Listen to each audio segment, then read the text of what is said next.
We speak now to Rabbi Gumbi, cultural expert, on why do we narrow down Heritage Day in South Africa to the 24th of September and not 365 days of the year. Very good evening to you, and thank you so much for speaking to us. Perhaps let's start with that question. It's a question that's been repeated over time to such an extent that it is expected of one to wear what would be considered their heritage on this day, and forgetting that those who actually do it 364 days a year. Greetings to you, viewer. Thank you very much for talking to me and involving me in your show.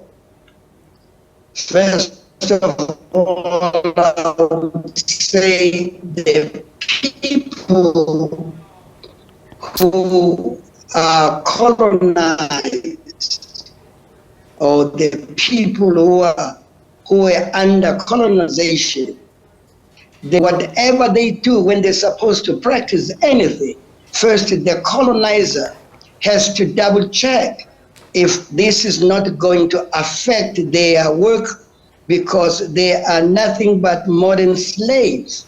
So they are the people who are supposed to be bringing forth the profit. So that is why our people cannot be practicing what they should be practicing, because our people were under the colonization of the Eurocentric people. Thank you.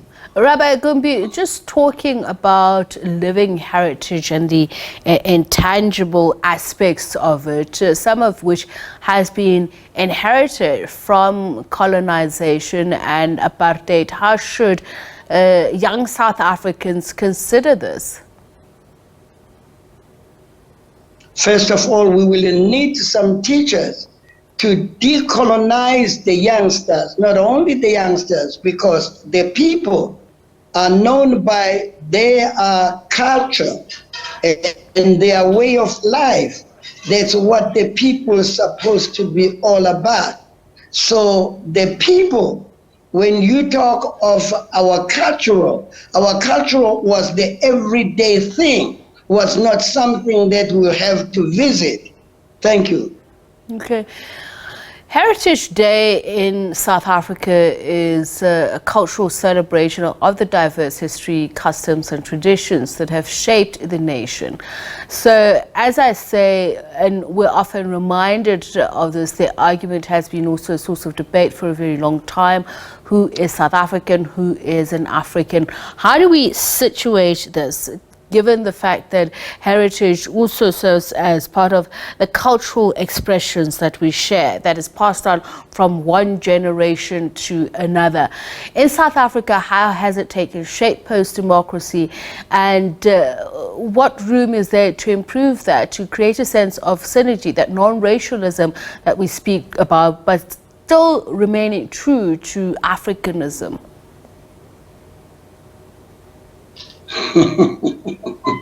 It looks good from the piece of paper. It sounds good when it's being explained to the people who doesn't really care. But for the people who knows who they are and where they are coming from and what did happen to them, when we talk of the certain time cultural performances, let us look at our people. I don't know if it was a cultural when the prince of the Zulu nation was being buried. There was a lot of things that we can learn from, but I don't know if that has to wait for a certain day put by the system, so-called democracy, for it to happen. It just happened on its own because that guy was the prince of the Zulu people. So the Zulu people had to go all the way as the Zulu nation to perform what was supposed to be performed when they are burying the prince. Thank you. So then let's talk about that, promoting cultural diversity. amidst political ideology that at some points obviously is divergent.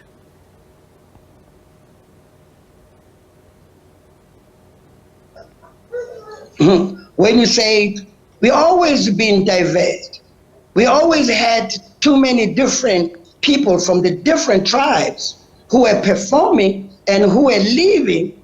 Like when you look at even their food they were eating, it's not the same food that was being eaten by the others. That is why you will talk of Iskwamba when you are a Zulu, and then you will talk of Masonja when you're a Tsonga. That was the way of life. You will talk of douche, which the other nations were not doing that. And when you look at the Venda brothers and sisters, when they greet, you can see the difference of the sisters performing their culture, not only when is that day put in place by the system which is ruling. Yes. So, and if you talk about that, then let's go back to the time of the wars and settlements, Difaqani and Mfaqani area. So we saw shifts then of not only ideological but architectural shifts that also led to settlement patterns changing. That has also had an impact on what we regard as our heritage, shared heritage. I also just want to understand how we bring that into modern day South Africa and create that sense of unity that celebrates that diversity, but also still maintains the authenticity of one's culture. There's nothing wrong with that when our people are performing what they're supposed to be performing.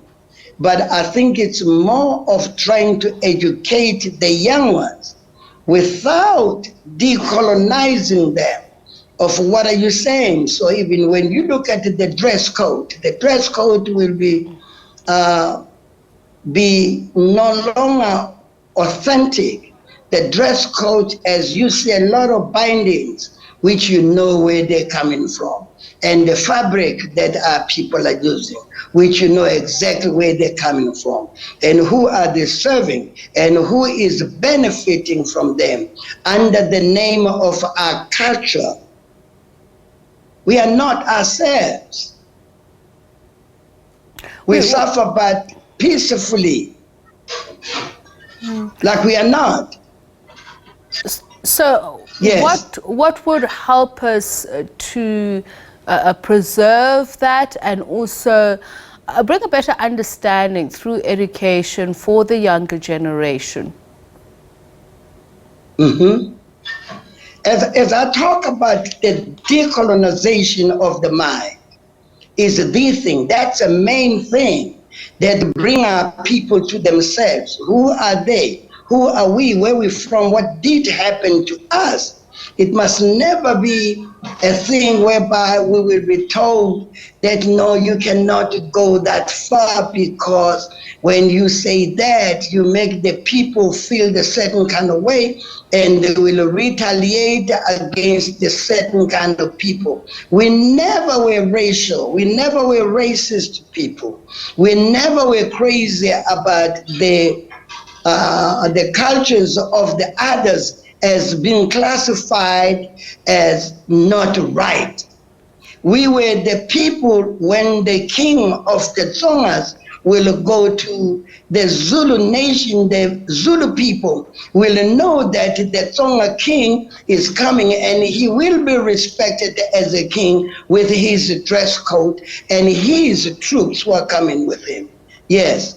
All right, thank you so much for your time, Rabbi Gumbi, who is a cultural expert, just speaking to us about the significance of celebrations of Heritage Day on this day, 24th September in South Africa, and why it's only observed on one day and not 365 of them.